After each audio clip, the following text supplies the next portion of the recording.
Baik, Assalamualaikum warahmatullahi wabarakatuh, teman-teman semuanya. Setelah kita mempelajari tentang pembiayaan jangka pendek, maka hari ini kita akan membahas tentang sumber pembiayaan jangka panjang atau yang dinamakan dengan long-term financing.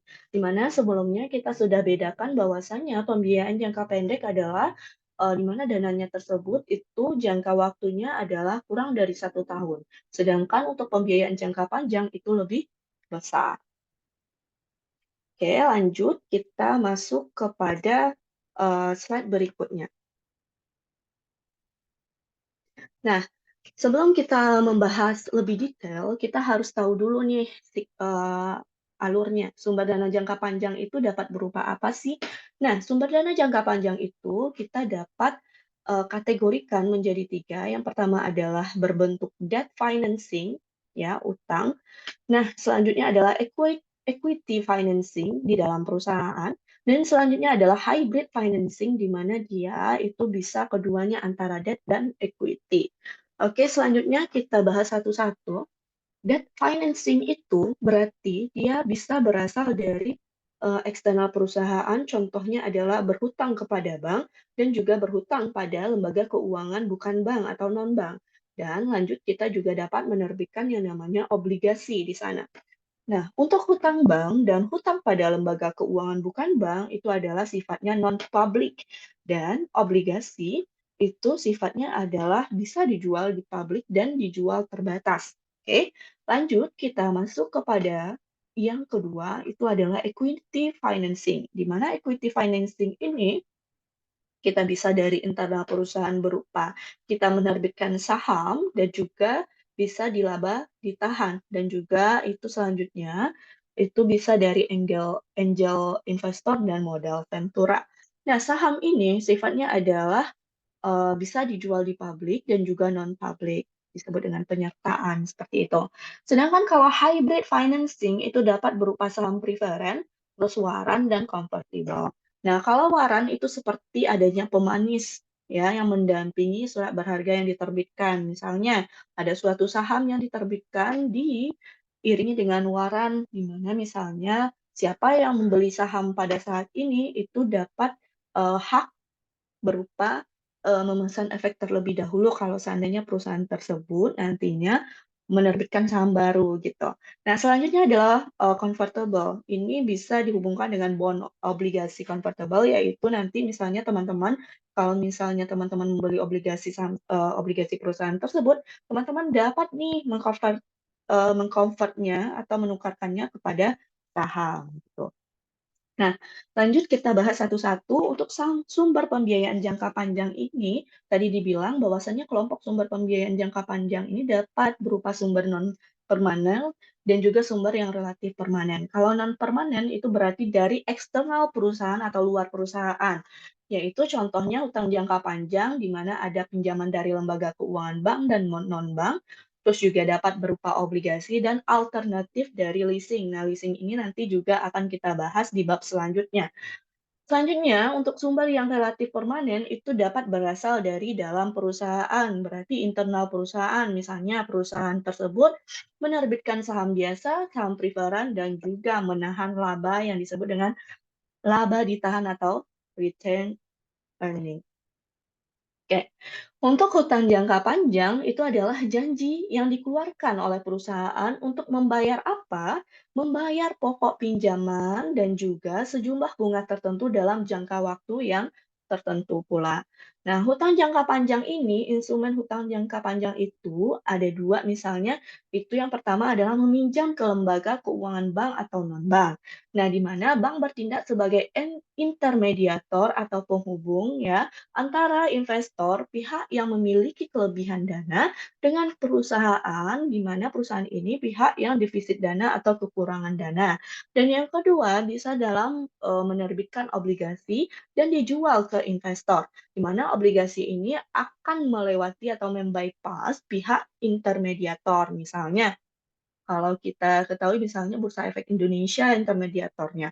Nah, selanjutnya adalah perusahaan menerbitkan obligasi dan menjual langsung nih bisa ke pihak surplus dana. Jadi tidak melewati yang namanya pihak intermediator. Oke, Sedangkan kalau pinjaman dari lembaga keuangan itu berarti hutang yang berasal dari lembaga keuangan bank dan non-bank.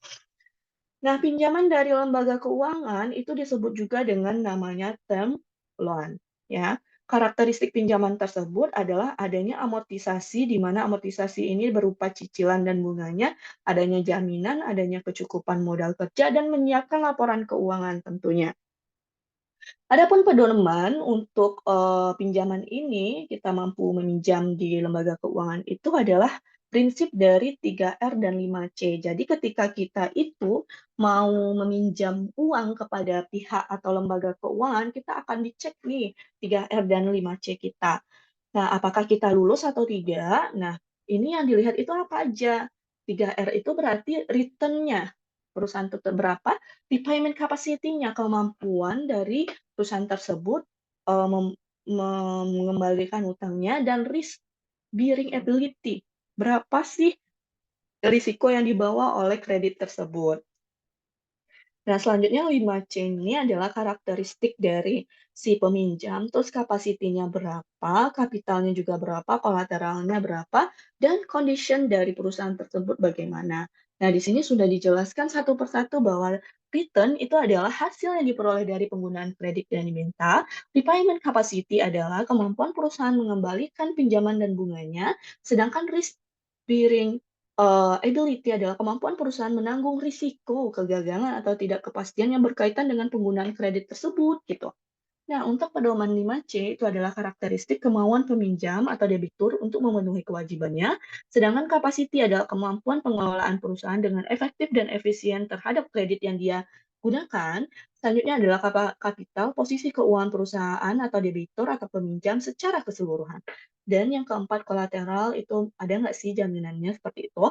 Dan 5, condition-nya itu adalah kondisi perekonomian dari perusahaan tersebut. Kita masuk kepada contoh soalnya ya. Nah, ini adalah salah satu contoh soal yang diberikan di kelas. Oke, ini contohnya itu pembayaran kredit yang sifatnya itu biasa atau flat juga. Nah, di mana itu teman-teman harus membuat schedule ya, di mana ada tahun, pokok pinjaman, bunga, cicilan pokok, dan pembayaran. Nah, soalnya begini. Jadi perusahaan tersebut ya meminjam hutang jangka panjang itu dengan waktu 5 tahun. Hutangnya itu adalah pokok pinjamannya itu adalah 10 juta dengan bunga 10%. Nah, di sini kalau kita ketahui jika itu adalah flat atau biasa ya, teman-teman bisa mengisi poin atau tabel dari cicilan pokok ini. Oke, saya note dulu. Nah, karena ini sifatnya itu biasa atau flat, teman-teman dapat mengisi secara keseluruhan dari tahun 1 sampai tahun 5 di kolom cicilan pokok. Bagaimana caranya? Yaitu adalah 10 juta ya dibagi dengan apa? 5 tahun. Makanya dapat di sini cicilan pokok per tahunnya adalah 2 juta. Oke, sudah terisikan yang tabel cicilan pokok. Nah, selanjutnya adalah teman-teman bisa ya mengisi pokok pinjaman itu adalah 10 juta di tahun pertama. Teman-teman bisa isi di sini ya. Nah, di sini. Lanjut di bunganya bagaimana caranya? Itu adalah bunga di tahun 1 adalah 10% dari apa? Dari pokok pinjaman tadi di tahun pertama. Sehingga didapatkan 10 juta dikali 10% adalah 1 juta. Sehingga pembayaran itu adalah bunga ya. Ini anggaplah ya kolom 1, ini kolom 2, ini kolom 3, ini kolom 4. Oke, ini kolom 5. Nah, kolom 5 itu bagaimana caranya? Ya, caranya adalah dengan 3 ya. Kolom 3 ditambah dengan kolom 4. Makanya di sini pada tahun pertama pembayarannya adalah 1 juta ditambah dengan 2 juta menjadi 3 juta. Seperti itu. Nah, untuk yang pokok pinjaman, cara mencari di tahun 2 dapat 8 juta adalah dengan cara pokok pinjaman di tahun pertama ya dikurang dengan pembayaran di tahun pertama. Oke, menjadi 10 juta. Oke, salah. Dikurang dengan yang nomor di kolom 4 ya, sorry maaf. Kolom 4. Jadi 8 juta kita bayarnya berapa nih cicilan pokok kita gitu ya. Nah, itu adalah 2 juta sehingga 10 juta dikurang 2 juta adalah 8 juta. Nah, teman-teman kalau misalnya teman-teman lihat bahwasanya kita dapat nih secara otomatis mengisi dari awal sampai akhir di tahun 1 sampai 5 untuk pokok pinjaman karena cicilan pokok itu sudah apa, sudah kita isi juga. Karena kan cara mencari dari pokok pinjaman adalah tahun 1 ya, tahun sebelumnya dikurang dengan cicilan pokok tahun ini gitu ya. Berarti di tahun kedua adalah 10 juta dikurang 2 juta. Terus kalau 6 juta ini dapatnya dari mana? 8 juta kurang 2 juta. Terus kalau 4 juta dapatnya 6 juta dikurang 2 juta dan 2 juta itu dapatnya dari 4 juta kurang 2 juta seperti itu. Nah, bunganya gimana? Bunganya tinggal teman-teman kalikan 10% dikali dengan 8 juta untuk tahun kedua dapat 800.000 dan tahun ketiga caranya adalah 10% dikali 6 juta dapatnya 600.000. Terus ini 4 juta dikali 10% dapatnya 400.000 dan 2 juta dikali 10% adalah 200.000. Sehingga pembayarannya tinggal teman-teman masukkan saja ya, ditambahkan 2 juta ditambah maksudnya 800.000 ditambah 2 juta adalah 2.800.000, 600.000 tambah 2 juta adalah 2.600.000, 4 juta ditambah 400.000 ditambah 2 juta adalah 2.400.000 dan 2 juta ditambah 2 juta sorry 200.000 ditambah 2 juta adalah 2.200.000. Jadi di mana cicilan pokok ini nantinya itu harus sama dengan jumlah pinjaman kita, yaitu sebesar 10 juta ya. Oke. Nah, di sini teman-teman lihat bahwasanya pembayaran pasti akan lebih besar dibandingkan dengan pokok pinjaman kita yang 10 juta tadi. Di mana misalnya di garis bawahnya aja ya, 3 tambah 2 tambah 2 tambah 2 tambah 2 itu kan 8 nih tambah 3 11-an, 11 jutaan atau 12 jutaan ya yang harus kita bayar. Karena adanya bunga di sini. Oke, itu contoh dari Bapak. Nah, selanjutnya kita akan bahas contoh di slide berikutnya. Oke. Sorry, kita hapus dulu ya. Clear. Oke. Nah, kita masuk ke contoh soal berikutnya, itu adalah perusahaan melakukan pinjaman yang berjangka waktu 4 tahun. Sorry, 4 tahun. Jumlah pinjaman itu adalah 50 juta. Tingkat bunga yang dipinjam adalah 13% per tahun. Berapa sih angsuran yang harus dibayar perusahaan? Berarti pembayarannya berapa gitu ya. Nah, caranya sama ya kalau kita menggunakan contoh soal yang sudah dibahas di kelas, itu adalah dengan nah, contohnya adalah dengan ini ya. Nah, pokok pinjaman itu adalah tahun ini kenapa? Nah, nih. Caranya adalah berarti pokok pinjaman ini itu adalah yang kita kan tadi berjangka waktu 4 tahun, makanya kita bikin 1, 2, 3, 4. Nah, pokoknya berapa? Pokoknya adalah 50 juta. Berarti kita bikin di tahun pertama adalah 50 juta. Bunganya berapa? Bunganya karena 13%, makanya kita kali dengan pokok pinjaman menjadi bunga di tahun pertama itu adalah 6,5 juta. Sedangkan cicilan pokoknya berapa nanti? Ya, cicilan pokoknya itu adalah 12.500.000. Dari mana 50 juta dibagi dengan 4 tahun? Karena waktunya kan 4 tahun tuh. Nah, sehingga pembayaran itu sama dengan kolom 2, yaitu 6,5 juta ditambah dengan 12,5 juta menjadi 19 juta. Nah, untuk yang di sini, pokok pinjaman yang di tahun 2 adalah kita kurangkan 50 juta, dikurang, kita bikin note dulu ya. Nah, 50 juta ya, dikurang dengan 12,5 juta dari sini, cicilan pokoknya. Ya, itu menjadi 37,5 juta pokok pinjamannya jadinya. Karena kita sudah bayar nih cicilan pokoknya itu di tahun kedua, makanya di tahun pertama, makanya di tahun kedua itu dikurangkan 12,5 juta. Sehingga bunganya adalah 13% dikali dengan 13 juta, 37,5 juta yang udah kita cari tadi, sehingga didapat bunganya itu di tahun kedua adalah 4.875.000.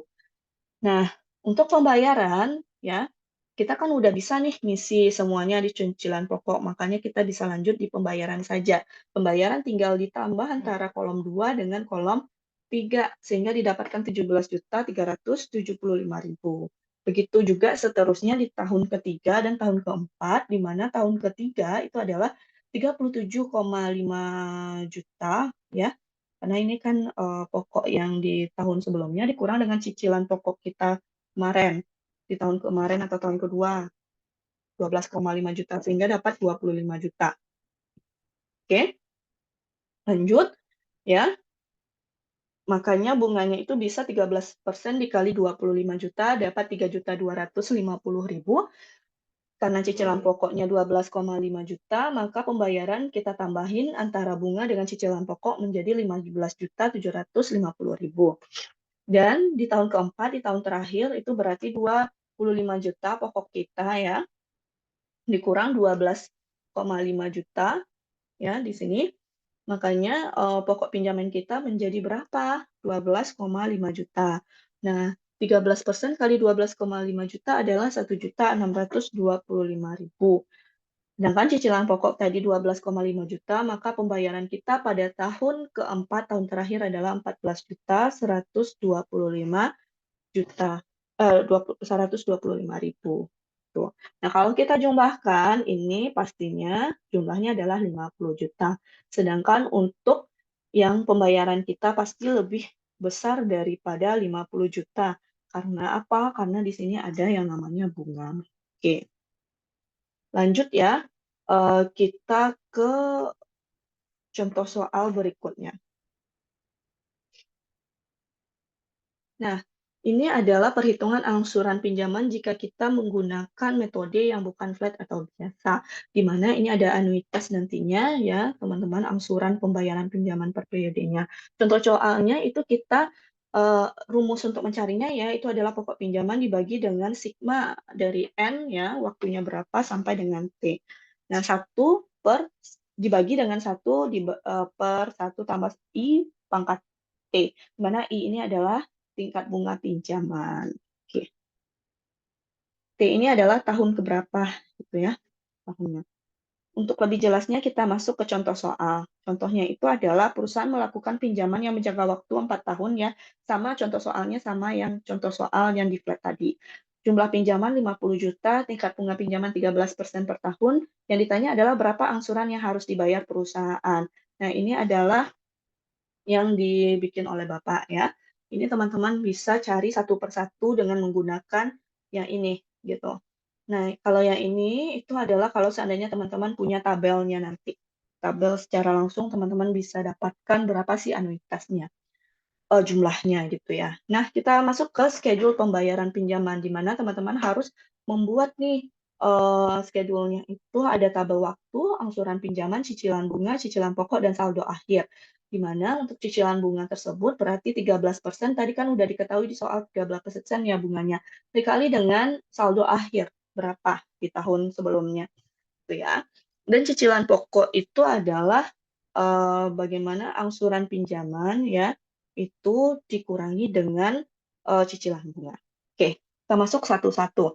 Nah, bagaimana sih dapat di sini 30.665.936,38. Caranya itu adalah teman-teman masukkan di rumus ini adalah 50 juta ya, 50 juta nih per, di sini nggak usah ada sigmanya, per 1 tambah 0,13 pangkat 4. Jadi untuk tahun pertama itu kita bikin pangkatnya adalah 4 ya. Pangkatnya adalah 4. Untuk tahun kedua nanti kita bikin pangkatnya 3. Untuk tahun ketiga adalah pangkatnya 2, dan untuk tahun keempat, tahun terakhir pangkatnya 1. Nah, untuk pokok pinjamannya berapa nanti itu akan kita isi dengan, kalau di tahun pertama kan itu 50 juta ya. Oke, sebentar, 50 juta. Sedangkan untuk tahun kedua nanti itu adalah saldo yang ini. Oke, nanti kita bahas satu-satu. Nah, berarti angsuran pinjaman ini caranya adalah 50 juta per satu per, ya, ingat lagi rumusnya, 50 juta per 1 ditambah 1 ditambah 0,13 dipangkatkan 4. Makanya dapatnya ini ya, teman-teman. Sedangkan cicilan bunga adalah 13% dari 50 juta didapat 6.500.000 dan cicilan pokok tinggal dikurangkan saja ini dengan ini didapat 24 jutaan gitu ya. Sehingga saldo akhirnya adalah berapa? Saldo akhirnya adalah 50 juta dikurang 24 jutaan ini didapat 25.834.063,62. Nah, untuk angsuran pinjaman di tahun 2, berarti gimana cara carinya? Adalah 25.834.063,62 per, ya ingat lagi, per 1 tambah 0,13 dipangkatkan 3. Gitu. Didapatkan 17.904.301,98. Nah, 3.300.000-an ini dapatnya dari mana? 13% dikali dengan apa? Dikali dengan 25.834.000-an tadi. Sehingga cicilan pokoknya itu adalah ditambah 17 jutaan ini ditambah dengan 3 jutaan.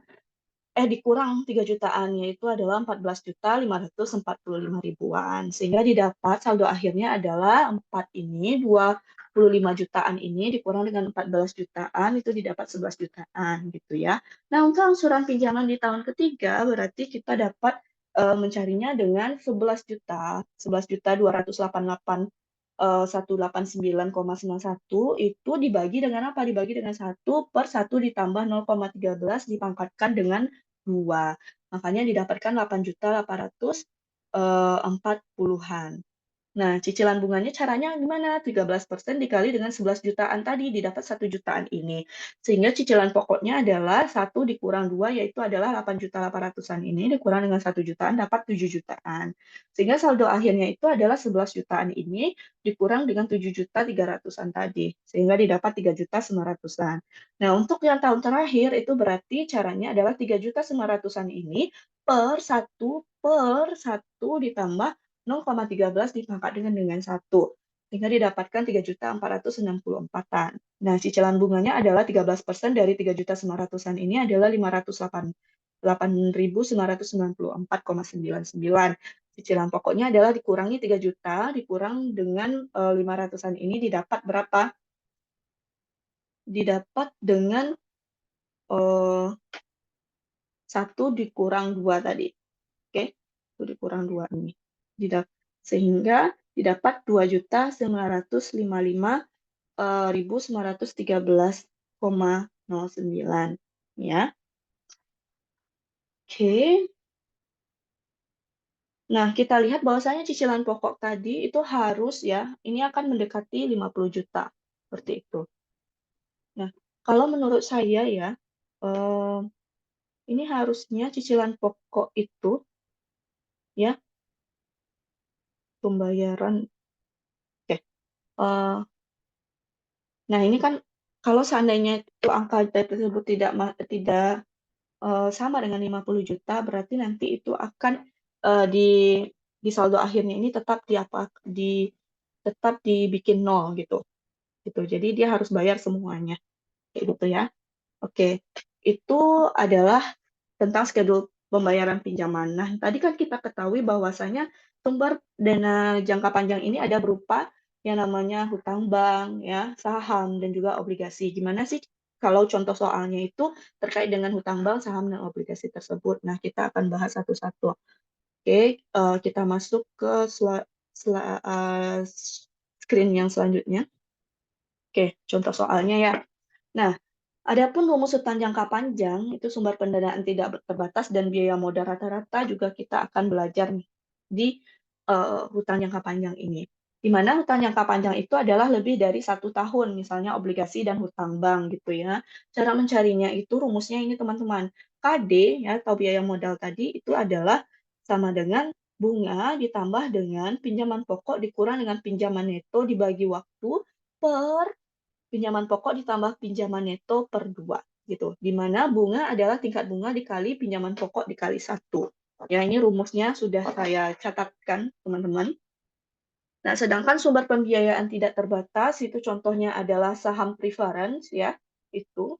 Jadi kita eh, sudah bahas juga ya saham preferen tadi masuk sedikit, di mana saham preferen ini itu rumusnya KE itu adalah biaya equity ya. Nah, itu adalah DPS ya, saham preference ya, di mana D itu tersebut adalah dividen saham preference, PS itu kan preference stock ya, per PO, P0 atau harga jual saham. Atau bila ada penerbitan saham bisa teman-teman tulis KE ya sama dengan DPS per P net. Oke, atau harga jual bersih. Nah, itu saham preference. Selanjutnya saham biasa gimana cara carinya? Itu ada dua cara. Itu ada model growth atau pertumbuhan dan juga model dari eh, nanti teman-teman akan ada dua caranya itu akan saya lihatkan ya. Ini kalau model growth atau pertumbuhan itu adalah KECS itu sama dengan DCS atau dividen common stock atau saham biasa di eh, per harga saham saat ini. Atau kalau seandainya ya, kalau dia PN ini cara mencarinya itu adalah dengan P0 di dalam kurung 1 tambah growth atau pertumbuhan dipangkatkan N. Di mana growth ini cara mencarinya adalah akar dari PN per P0 dikurang 1 gitu ya. Oke. Ini sudah saya lihatkan rumusnya ya teman-teman ya.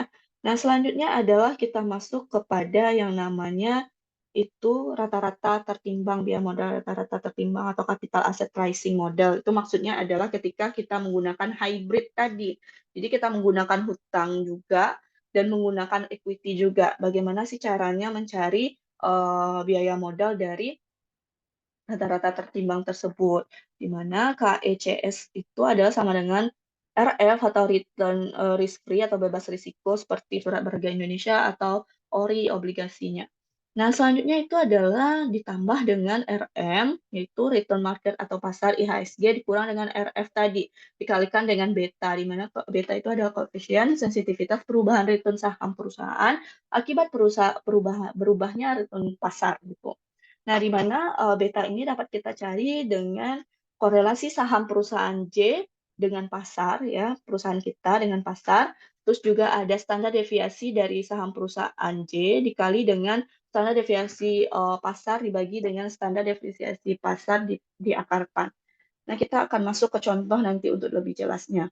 Ini yang model CAPM ya, ada dua tadi yang saham biasa itu, misalnya menggunakan model growth atau pertumbuhan dan juga model CAPM, terus juga ada model WACC, Weighted Average Cost of Capital atau biaya modal rata-rata tertimbang. Nah, biaya modal rata-rata tertimbang tadi sudah saya jelaskan bahwasanya modal rata-rata biaya tertimbang itu adalah hybrid ya, dia menggunakan hutang dan juga menggunakan modal. Di mana nanti kita tambahkan cara mencarinya adalah sigma dari 1 kurang T waktunya ya, T itu tax maksudnya, pajak, dikali dengan KD, dikali dengan D atau debt per V atau value of the firm atau nilai perusahaan ya. Di mana itu nanti kita isi dengan debt tambah equity-nya, ditambah dengan KE dikali dengan equity per value tadi. Oke, kita masuk ke soal ya. Nah, contoh soalnya untuk hutang jangka panjang nih. Yang pertama kita bahas. Perusahaan XYZ menerbitkan obligasi dengan nilai nominal 13.000 per lembar dengan umur 7 tahun. Hasil penjualan obligasi bersih yang diterima perusahaan adalah 12.125 per lembar. Jika tingkat kupon obligasi 3% per tahun, hitunglah biaya modal individu dari obligasi tersebut. Cara menjawabnya itu adalah, oke, cara menjawabnya adalah diketahui nih, nilai nominal atau pinjaman pokok ya, berarti 13.000 per lembar. Waktunya tadi kan 7 tahun. Nah, ini yang kita bikin diketahuinya dulu untuk memudahkan. Nah, penjualan obligasi bersih atau pinjaman netonya adalah 12.125 per lembar. Tingkat kupon atau bunganya adalah 3% per tahun. Sehingga bunganya gimana cara mencarinya? Tingkat bunga dikali dengan pokok pinjaman dikali 1, berarti 3% dari 13.000 adalah 300. 3% dari 13.000 adalah Rp390. Sehingga KD-nya ya, KD-nya itu kita tadi kan udah ada nih rumusnya, tinggal teman-teman masukkan lagi rumusnya, terus kita masukkan angka-angkanya. Bunganya berapa? Sudah kita cari sebesar 390, masukkan. Pinjaman pokok kita adalah 13.000 per lembarnya. Nah, sehingga pinjaman neto tadi berapa? 12 kan? 12.125 masukkan, dibagi dengan waktunya adalah 10. Oke, 10. Nah, selanjutnya itu adalah dibagi dengan yang namanya 13.000 ditambah dengan 12.125 gitu. Oke. Nah, dibagi 2 sehingga kita dapatkan KD-nya itu adalah 3,8%. Itu ya. Nah, selanjutnya itu adalah contoh soal nomor 2.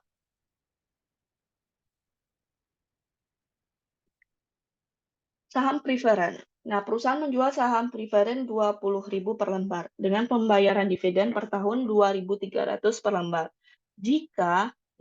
Jika biaya penerbitan saham 150 per lembar, hitunglah biaya modalnya. Maka biaya modal untuk saham biasa itu dapat kita pakai ya untuk saham preferen itu sangat mudah. Kita masukkan aja nilainya.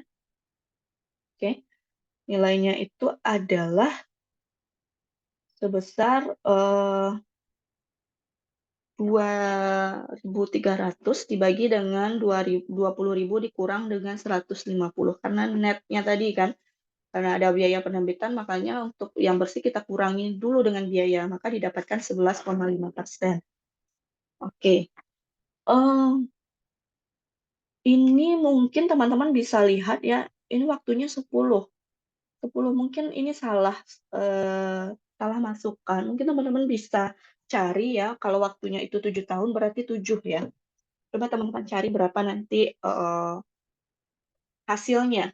Apakah salah ketik atau gimana gitu ya. Nah, selanjutnya adalah tentang nomor 3. Nomor 3 itu kita pelajari, oke, kita lihat itu adalah saham biasa dengan modal GORD, dan nomor 4 adalah saham biasa modal CAPM. Ya. Oke, untuk modal gold berarti kita bisa menentukannya dengan adanya di sana diketahui ya pertumbuhan nantinya. Misalnya perusahaan mengeluarkan saham biasa dengan harga 2.500 per lembar pada tahun 2010. Jika saat ini harga jual saham biasa adalah 7.000 lembar dengan dividen 7,5, itulah biaya modal saham biasa tersebut. Maka kita dapat cari dengan hal seperti ini. Oke, sebentar.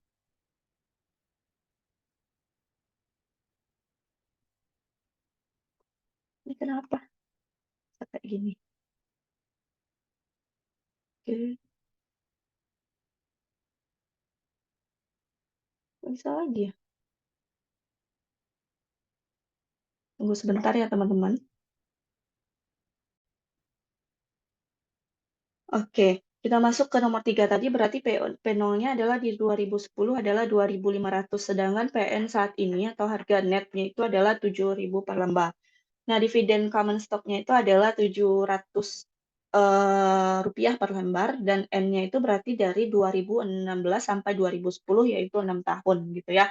Nah, untuk itu kita bisa cari ya G-nya itu atau growth-nya itu dengan cari akar dari PN per P0 dikurang dengan 1.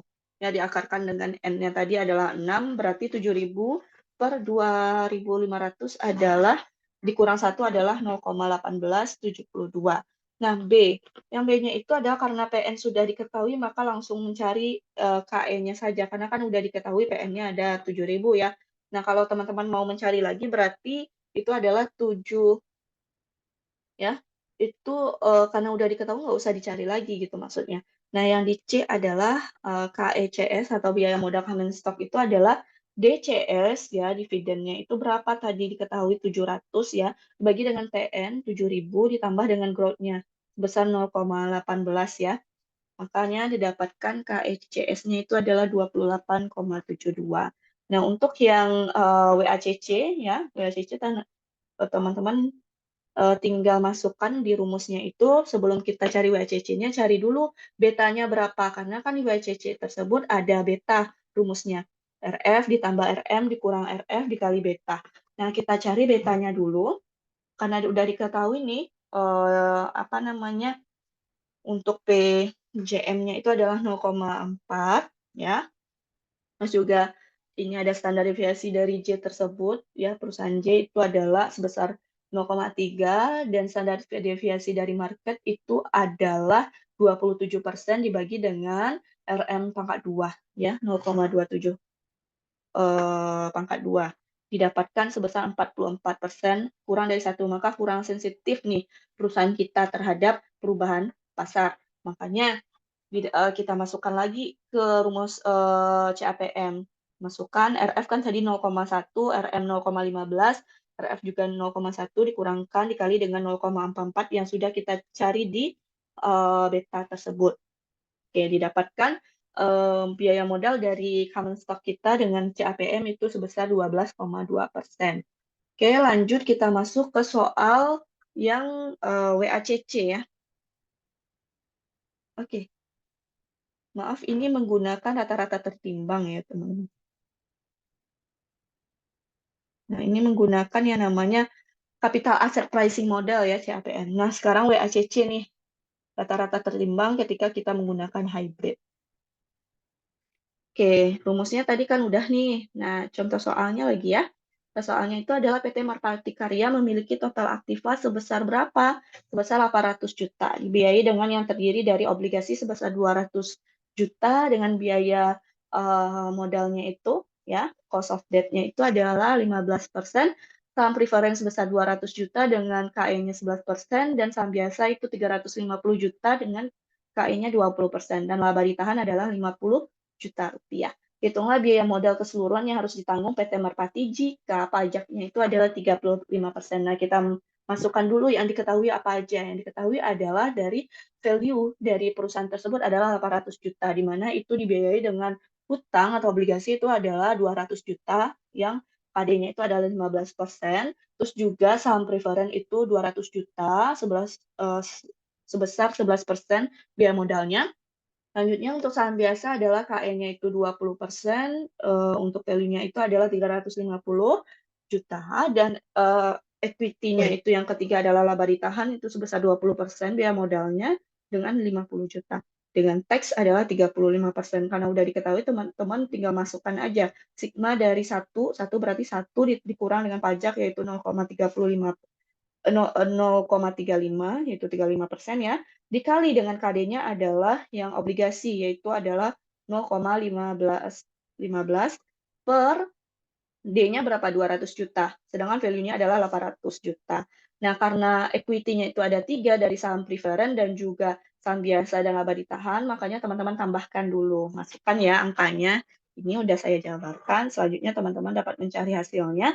Itu dari obligasi didapatkan biaya modalnya itu adalah 0,0244, sedangkan untuk yang ini saham biasa adalah 0,0275, dan untuk yang saham, ini saham preferen ya, sorry. Ini saham biasa adalah 0,0875 dan untuk laba ditahan adalah 0,0125. Sehingga didapatkan WACC-nya rata-rata itu adalah ya sebesar 15,9%. Seperti itu.